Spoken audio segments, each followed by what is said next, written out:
하나님의 말씀 보시겠습니다. 하나님 말씀은 요한복음 6장 1절에서부터 15절까지의 말씀입니다.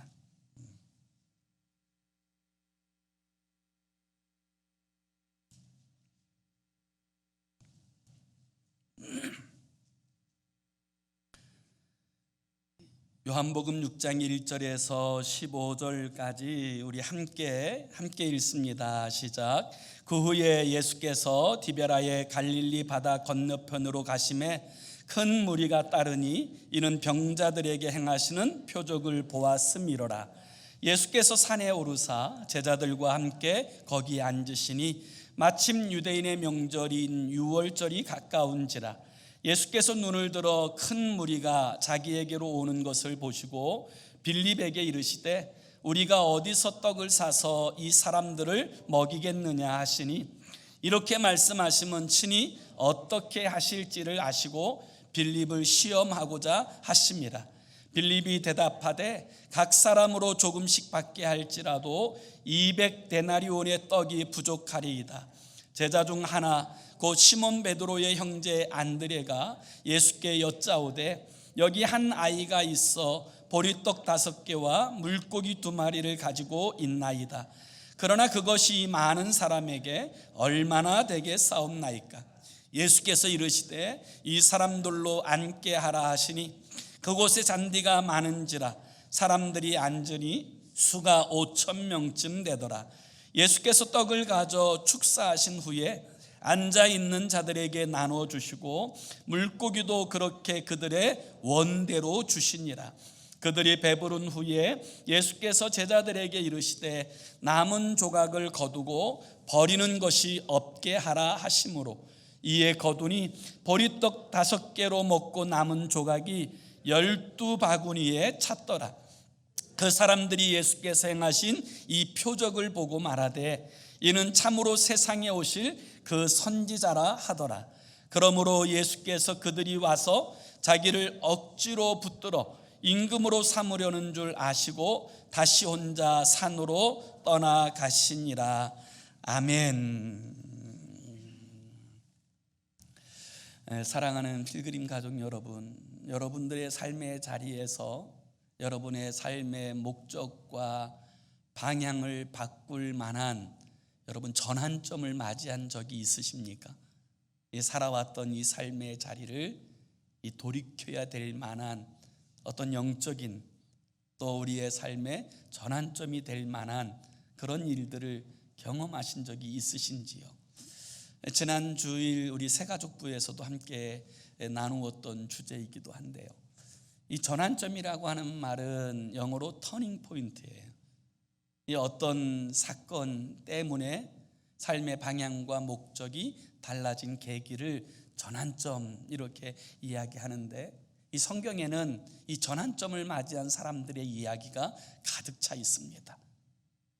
아브라함은 우상 장수의 아들로 태어났지만 하나님의 부르심 앞에 전적으로 순종하여 나아가게 되었을 때 그는 믿음의 조상이 되었습니다. 모세는 미디안 광야에서 양치는 자였지만 불타는 떨기나무 불꽃 가운데 나타나신 하나님을 배웠고, 그리고 그 하나님의 말씀에 순종하는 순간 그는 자신의 민족을 구원해내는 출애굽의 영웅이 되었습니다. 다윗은 그 자기의 집안의 막내로서 양을 치는 자였는데 그 아버지의 심부름 때문에 형들의 안부를 보러 전쟁터에 나아갔다가 하나님을 의지하는 그 의기심을 가지고 골리앗을 쳐 죽인 결과 그의 삶은 완전히 달라지고 이스라엘을 구원해내는 또 영광스러운 왕으로서 그는 서게 되어집니다. 우리가 잘 아는 사도 바울도 예수 믿는 사람들을 지독히 미워하던 그가 다메섹에도 예수 믿는 사람들이 있다는 이야기를 듣고 그들을 잡아 감옥에 가두거나 죽이기 위한 그 권세를 받아가지고 다메섹으로 가는 도중에 부활하신 주님을 만나게 됩니다. 부활하신 주님을 만나고 나서 그의 삶은 완전히 달라집니다. 오히려 미워하고 증오하고 죽이려고 하였던 그 예수를 만나고 그는 오히려 예수 그리스도의 십자가와 부활의 증인으로 일평생 자신을 헌신하는 영광스러운 사도가 되어졌습니다. 성경은 이와 같이 하나님을 만나거나 영적인 특별한 체험들을 통하여 삶의 목적과 방향이 달라진 사람들이 등장하는데, 이런 경우를 우리는 전환점이라고 이야기합니다. 저는 오늘 이 시간, 우리가 함께 예배하는 이 시간이 우리들에게 있어서 복된 전환점이 되는 놀라운 은혜의 시간이 되어질 수 있기를 원합니다. 오늘 우리가 함께 묵상해 볼 말씀은 사도 빌립에 관한 이야기입니다. 우리가 지금 예수님의 제자들에 관한 이야기들을 함께 묵상해 오고 있는데요, 이 사도 빌립은 여러분 예수님의 12 제자 가운데 유일하게 헬라식 이름을 가진 제자입니다. 그 당시 이스라엘이라고 하는 나라는 로마의 압제 아래에 있었고요, 그리고 문화적으로는 헬레니즘의 영향 가운데 있었던 나라입니다. 그렇지만 이 유대라고 하는 이 나라는 종교주의적인 그러한 이제 의식 가운데서 대단히 보수적인 그런 사회였습니다. 그런 사회에서 이 헬라식 이름만 가지고 산다고 하는 것은 대단히 특별한 케이스입니다. 예를 들면 여러분, 우리나라도 일본에 의해서 일제에 의해서 36년 동안 억압을 받았던 시기가 있었는데, 그 시기 중에 가장 치욕스러운 경험을 경험하게 되어진 사건 중에 하나가 소위 창씨개명이라고 하는 사건입니다. 이름을 일본식으로 바꾸어야 되는 이 수치스러운 모욕감 가운데 심지어 어떤 사람들은 자살하는 일까지 벌어질 정도로 그것은 굉장한 충격적인 일임에 분명합니다. 그런데 로마의 압제 아래 있는 그 보수적인 그런 사회 가운데서 빌립이 유대식 이름이 아닌 이 헬라식 이름을 가지고 있다고 하는 것은 아주 특이한 케이스라고 이야기할 수 있습니다.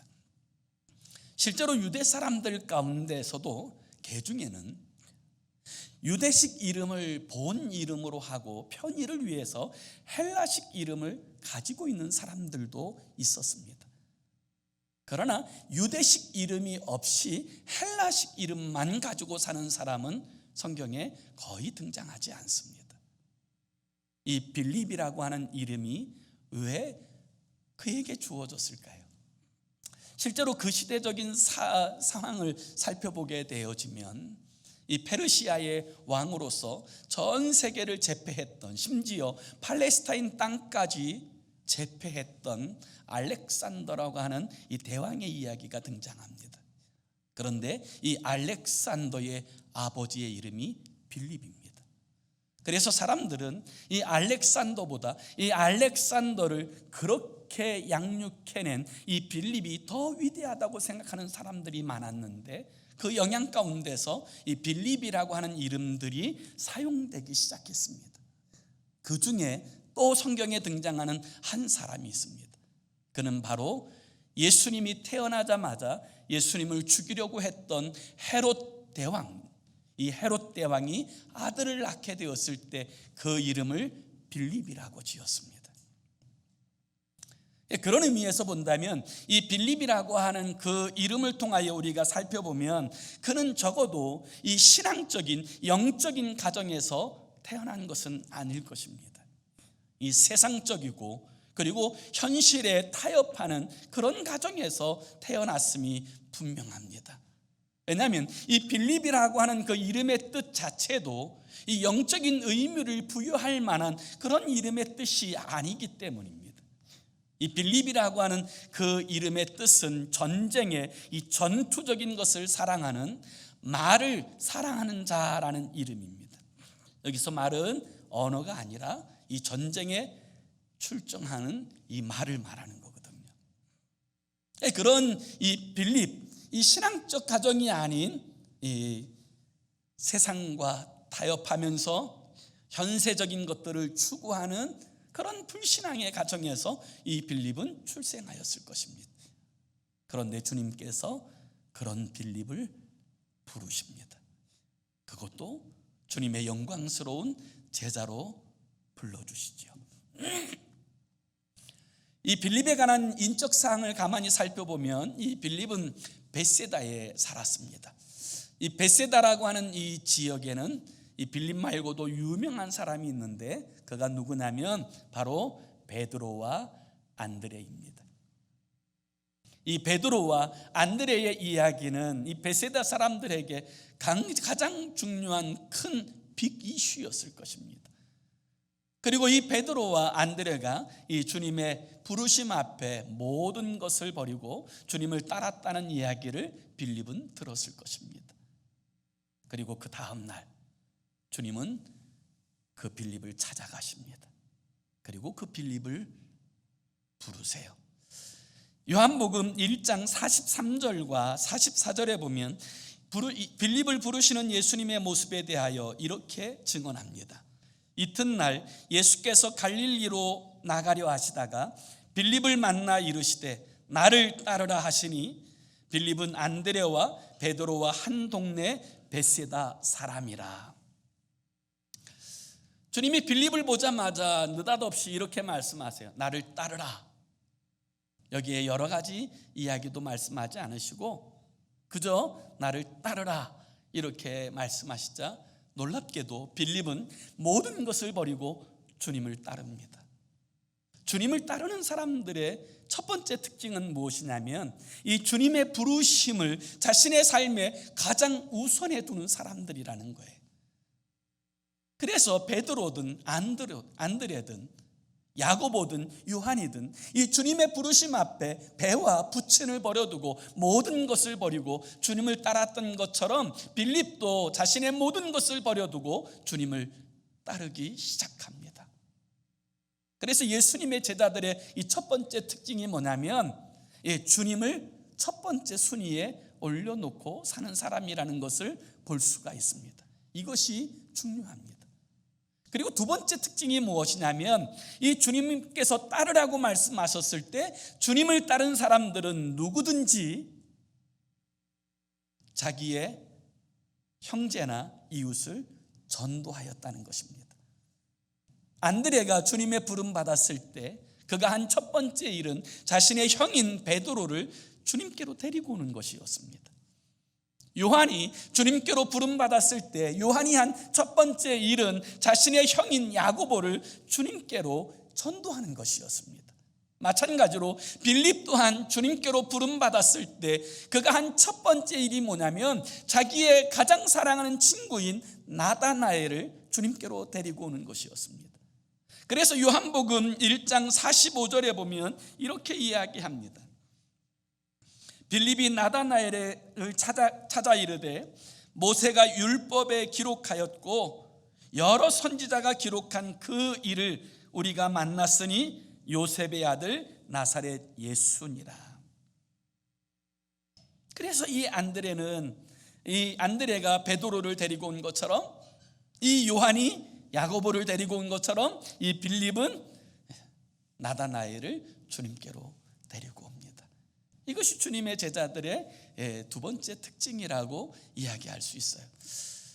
그런데 이 빌립에 관한 기사들, 성경의 기사들을 가만히 살펴보면 이 빌립의 이 기질, 이 빌립에 관한 이 성격을 묘사하는 여러 부분들 가운데서 우리는 이 빌립이 대단히 신중하고 조심스러울 뿐만 아니라 이성적이고 현실적인 사람이라는 것을 여럿에서 발견해 볼 수 있습니다. 한 번은 이 이방 사람들이 예수님을 찾아온 이야기가 있는데요. 요한복음 12장 20절에서 21절에 보면 이 사실을 이렇게 증언합니다. 명절에 예배하러 올라온 사람 중에 헬라인 몇이 있는데 그들이 갈릴리 벳세다 사람 빌립에게 가서 청하여 이르되 선생이여 우리가 예수를 배웁고자 하나이다 하니. 아마 이 이방인 외국에서 살던 사람들이 예수님을 만나러 오게 되었을 때 그들이 제일 먼저 찾은 사람이 누구냐면 예수님의 12 제자 가운데 빌립이에요. 왜 빌립을 찾았을까요?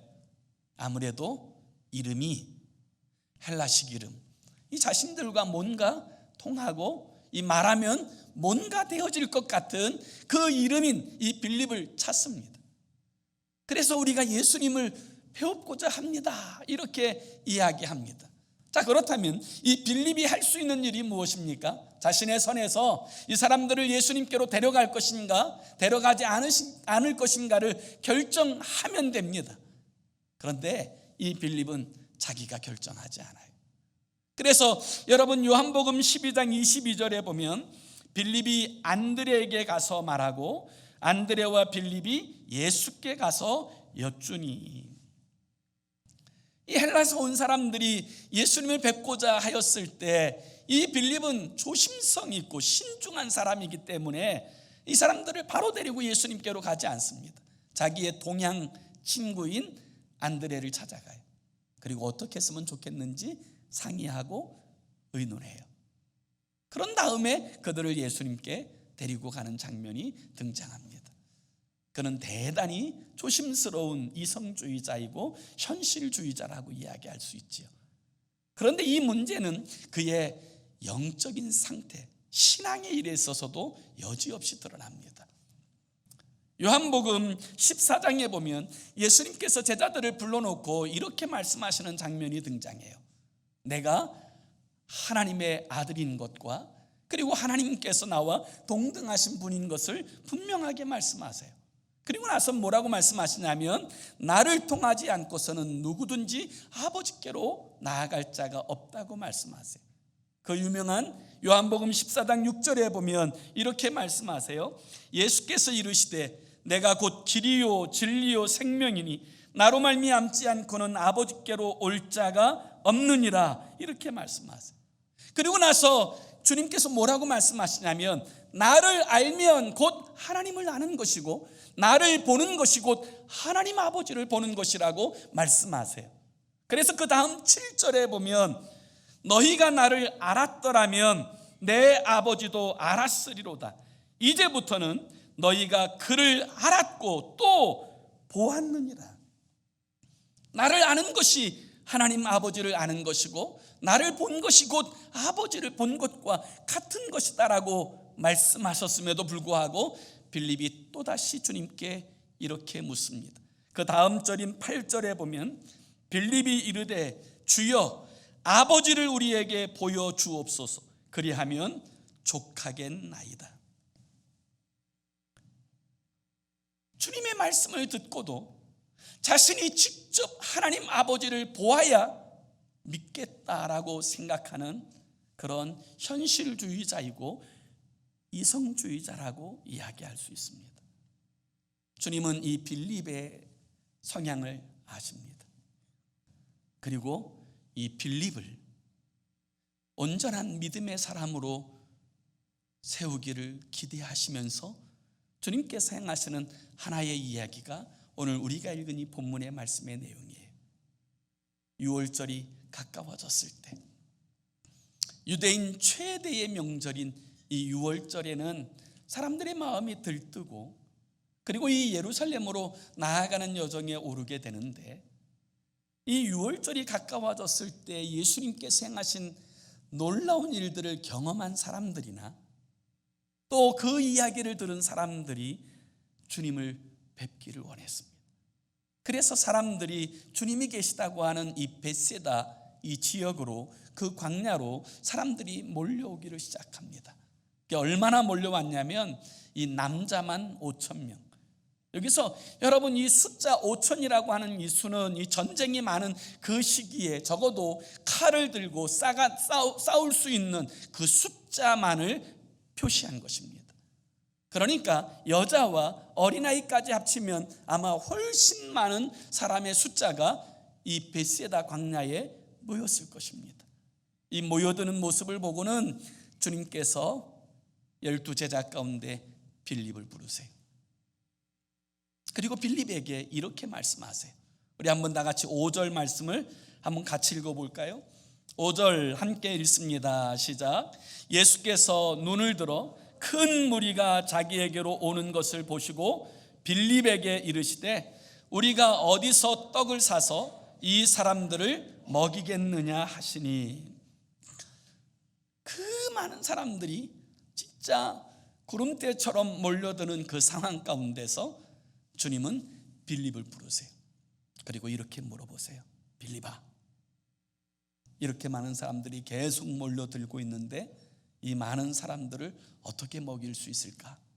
어디서 떡을 사서 먹여야 그 일이 가능하게 될까?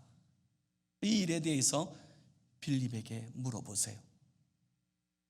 그리고 그렇게 물어보시는 의도에 대해서 오늘 성경 6절이 뭐라고 이야기하냐면 이렇게 말씀하세요. 우리 6절도 함께 읽습니다. 시작.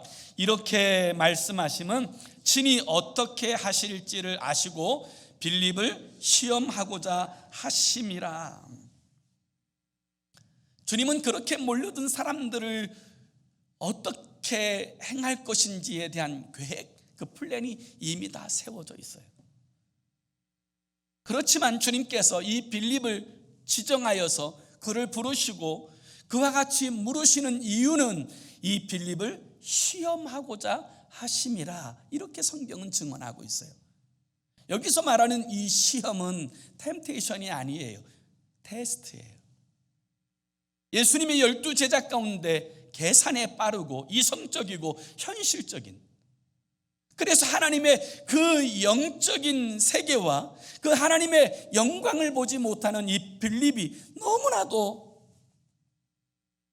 안타까웠던 까닭에 주님은 이 사건을 통하여 빌립으로 하여금 하나님이 어떤 분이신지, 그리고 믿음이라고 하는 것이 무엇인지를 가르침을 통하여 그의 인생의 전환점이 되기를 기대하셨던 것입니다. 이 많은 사람들을 어떻게 먹일 수 있을까? 그때 이 빌립은 주님의 물음 앞에 신앙적인 대답보다는 당장의 계산적이고 이성적인 대답을 늘어놓습니다. 주님, 이렇게 많은 사람들을 조금씩 먹일지라도 200데나리온 정도가 부족할 것입니다. 여러분, 이 200데나리온이라고 할 때 이 데나리온은 한 데나리온이 그 당시 노동자의 하루 품삯이에요. 그러니까 오늘날로 환산해 보면 한 2만 불 정도에 해당되어지는 그 정도의 가치를 지닌 것이다. 우리가 이렇게 추산해 볼 수 있는데요. 그 많은 돈이 우리에게 없을 뿐만 아니라 있다고 한들 여러분, 어디서 그 많은 떡을 구입하여서 이 광야에 있는 사람들을 다 먹일 수 있겠습니까? 그래서 이 빌립의 현실적인 대답이 뭐예요? 주님, 이거 안 됩니다. 불가능합니다. 못합니다. 이것이 주님 앞에 빌립이 말한 현실적인 대답이에요. 지금 빌립이 뭘 간과하고 있습니까? 지금 자신에게 말씀하신 주님이 어떤 분인지에 대하여 그는 망각하고 있는 거예요. 사랑하는 여러분, 예수는 그리스도십니다. 예수는 하나님의 아들이십니다. 예수가 그리스도라고 하는 이 말은 예수 그리스도 그분이 우리의 인생의 문제의 해결자라는 뜻입니다. 예수 그리스도가 하나님이십니다. 전능하신 하나님이십니다. 그 주님이 지금 빌립에게 묻는데 이 빌립은 이성적이고 현실적인 대답만 늘어놓습니다. 여러분, 오늘 이것이 어쩌면 우리들의 신앙적 모습은 아닙니까? 분명히 예수를 그리스도로 믿는다고 고백합니다. 그분이 하나님의 아들이시고 전능하신 창조주라고 우리는 신앙 고백합니다. 그러나 막상 삶의 자리에서 우리가 바라보는 것은 그 전능하신 주님을 의지하고 그를 힘입어 능력 있게 살아가는 삶보다 눈에 보이는 현실적인 것들, 그리고 이성적인 것들만 전부인 것처럼 추구하고 살아가는, 여러분, 그런 삶은 아닙니까? 오늘 우리가 반드시 기억해야 될 것이 있습니다. 오늘 이 빌립이 자신에게 말씀하신 주님이 메시아이신 것을, 하나님이신 것을 생각하였다면 그 전능하신 하나님의 풍성함을 그는 기쁨으로 경험하는 인생이 되었을 것입니다. 그렇지만 그는 주님을 따른다고 하면서도 그 풍성하신 주님을 바로 알지 못했습니다. 모든 문제의 해결자 되시는 전능하신 하나님을 바로 알지 못했습니다. 바로 앞에 두고도 그는 망각하고 있었습니다. 이것이 신앙적 딜레마입니다. 오늘 우리들의 삶의 자리에서 주님이 우리 안에 계시고 내가 주님 안에 거하는 이 놀라운 영적인 신비가 우리에게 주어졌음에도 불구하고 우리들의 삶이 세상 사람들과 다르지 않는 이유가 여기에 있습니다. 우리와 함께 하시는 그분이 누구신지를 망각하고 살아갈 때, 그분을 의지하지 않고 그분에게 도움을 구하지 않고 그분을 신뢰하지 않고 살아가게 될 때 우리는 주님의 풍성함이 드러날수록 수치를 당하고 부끄러움을 당하는 인생으로 머무르게 되어지는 것입니다. 사랑하는 성도 여러분, 예수가 그리스도십니다. 그분이 하나님이시고 그분이 모든 인생의 해결자이십니다. 이 사실을 믿습니까? 그 믿음을 가지고 주님을 의지하십니까? 모든 순간순간마다 그분의 뜻을 묻고 하나님의 계획하심이 무엇인지 살피며 행하여 살아가고 있습니까? 예수 그리스도는 어제나 오늘이나 영원토록 동일하신 분입니다. 만약 빌립이 자신에게 그와 같이 말씀하시는 이 주님이 누군지 알고 왜 주님이 나에게 5,000명이나 넘는 사람들의 이 문제를 맡기셨을까를 고민하였다면 그는 주님의 뜻을 알 수 있었을 것입니다. 오늘 우리들의 삶의 자리에서도 마찬가지 아닙니까? 우리들의 삶의 자리에 때로 다가오는 고난과 역경, 아픔, 그 일들에 대하여 그것이 주님께서 나에게 주시는 어떤 사인인지 어떤 하나님의 계획하심이 있는지를 살피고 고민하고 하나님께 물었다면 우리는 우리를 향하신 하나님의 그 뜻하심을 발견하면서 살아가는 인생이 될 수 있지 않겠습니까? 여러분, 그것이 그리스도 예수의 사람들이 살아야 되는 삶의 방식입니다. 안드레가 한 아이가 가지고 온 떡 5개와 물고기 2마리를 주님 앞에 올려드렸을 때 주님은 그 오병이어를 들고 하나님 앞에 감사의 기도를 드린 후에 그 광야에 터진 모든 사람들에게 나누어 줍니다. 그러자 조그마한 떡 5개와 물고기 2마리를 가지고 그 벳세다 광야에 있는 수많은 사람들이 먹고도 12광주리가 남는 놀라운 역사가 일어나게 되어집니다. 시간적으로, 거리적으로, 금전적으로 도무지 불가능해도 주님이 개입하시면 가능할 뿐만 아니라 풍성한 역사가 일어나게 되는 줄로 믿습니다. 그분이 하나님이시기 때문입니다. 예수가 그리스도이시기 때문입니다. 그와 같은 일이 벌어졌을 때 가장 부끄러웠던 사람, 고개를 들 수 없었던 사람이 누굴까요? 빌립이에요. 내가 주님을 따른다고 하면서도 예수가 그리스도인 것을 온전히 알지 못했구나. 그분이 하나님이신 것을 망각하고 살았구나. 그리고 여러분, 그 인생에 있어서 그 사건이 그의 삶의 전환점이 되지 않았겠습니까? 오늘 우리들의 삶의 자리에서 우리가 정말 주님을 의지하고 살아가게 되면 우리는 하나님의 그 일하심과 역사하심을 경험하고 누리고 살아가는 인생이 되어질 수 있습니다. 그러나 주님을 따른다고 하면서도 그분을 전적으로 신뢰하지 않고 현실적으로 이성적으로 살아가게 되어진다면 우리는 주의 영광이 드러날 때 오히려 부끄럽고 수치스러운 인생이 되어지고 마는 것입니다.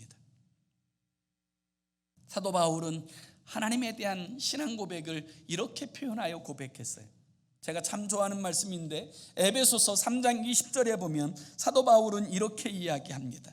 우리 가운데 역사하시는 능력대로 우리가 구하거나 생각하는 모든 것에 더 넘치도록 능히 하실 이에게.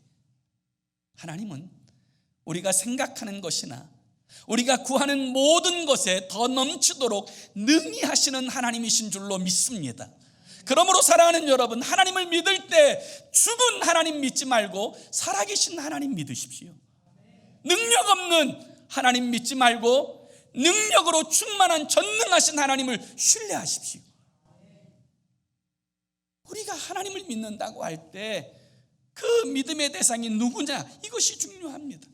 예수 그리스도는 하늘과 땅의 모든 권세를 가지신 주님이십니다. 우리가 이 사실을 확실히 신뢰하고 나아가게 될 때 우리는 하나님께서 일하시는 일들을 경험하고 누리고 살아가는 인생이 되어지는 것입니다.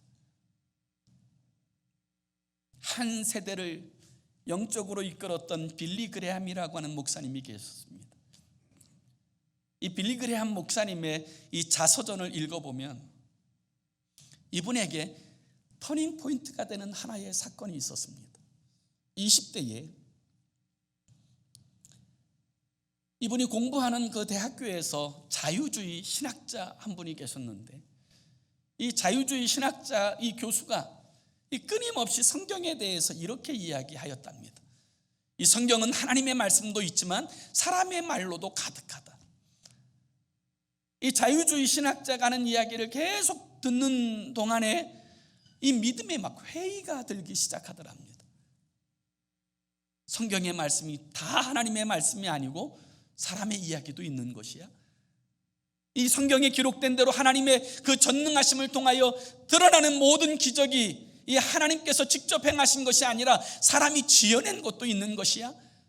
이러는 마음이 드는 순간부터 이 영적인 슬럼프가 오고 막 좌절이 오고, 그때부터는 성경을 읽기도 싫고 기도하기도 싫고 이 전도하는 것도 이제 관심이 없어졌습니다.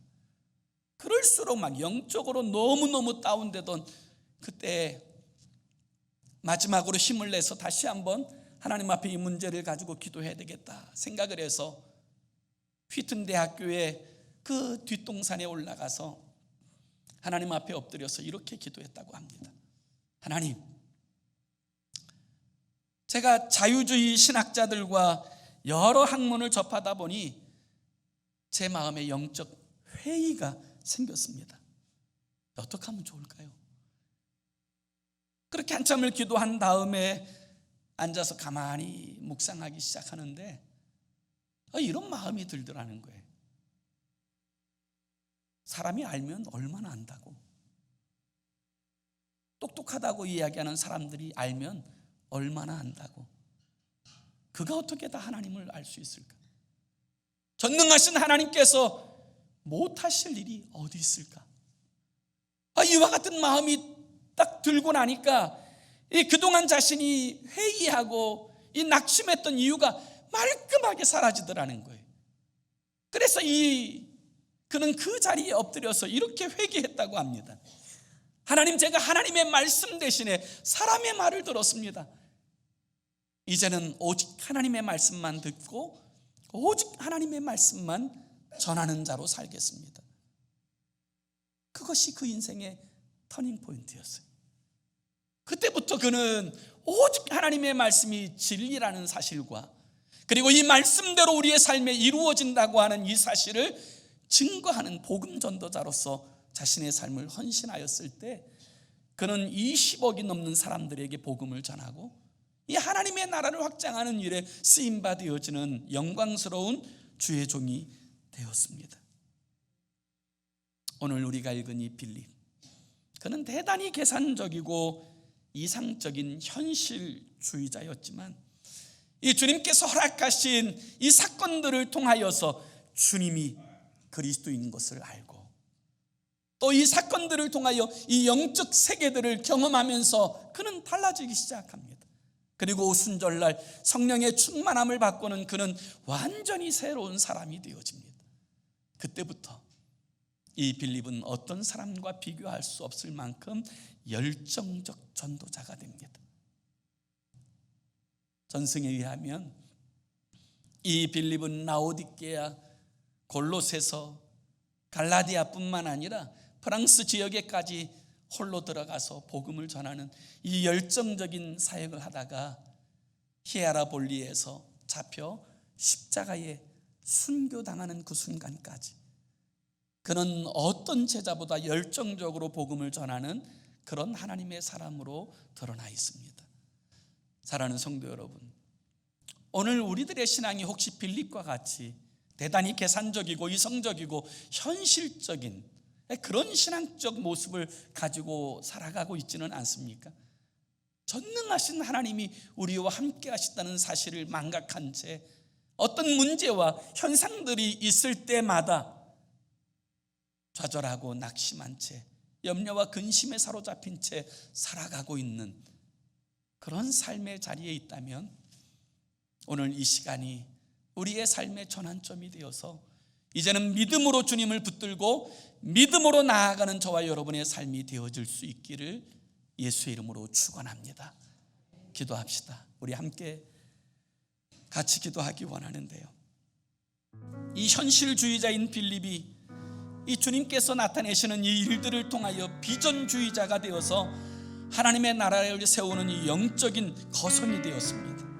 주님, 우리의 삶에도 이 복된 전환점을 주셔서 온전히 주님을 신뢰하는 믿음으로 하나님의 나라를 세워가는 비전의 사람이 되게 해달라고, 우리의 삶이 허비되지 않고 주님 앞에 귀하고 복되게 쓰임받아지는 하나님의 사람이 되게 해달라고 우리 함께 합심으로 기도하겠습니다. 살아계신 하나님 아버지, 세상만 보고 세상이 전부인 것 같이 여기는 이성주의자, 아버지 현실주의자였던 빌립이 주님을 만나고 또 아버지 주님께서 행하시는 이 놀라운 일들을 경험하는 동안 아버지 영적인 세계의 눈을 뜨게 되고 예수가 그리스도인 것을 알게 되고 또 성령의 충만함을 받고 나서 그는 세상 어떤 사람보다 열정적인 전도자로 하나님의 영광을 나타내는 주의 사람으로 서게 되었습니다.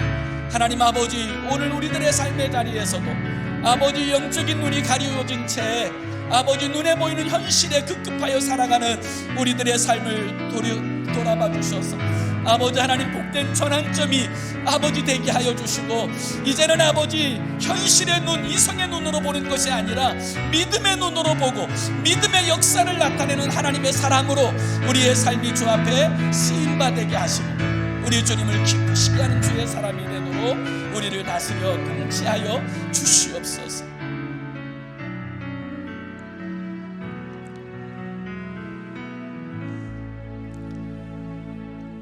믿음이 없이는 하나님을 기쁘시게 하지 못하나니 하나님께 나오는 자는 반드시 그가 계신 것과 또한 그가 자기를 찾는 자들에게 상 주시는 이심을 믿어야 할지니라 말씀하신 주님, 우리의 믿음을 더하여 주셔서 아버지 현실적이고 이성적인 일에만 눈 뜨지 않게 해주시고 영적인 눈 열어주셔서 하나님께서 우리와 함께 하심을, 우리 하나님은 전능하신 하나님이심을 믿고 신뢰하는 믿음으로 나아가는 믿음의 역사를 나타내는 주의 사람이 되게 하여 주옵소서.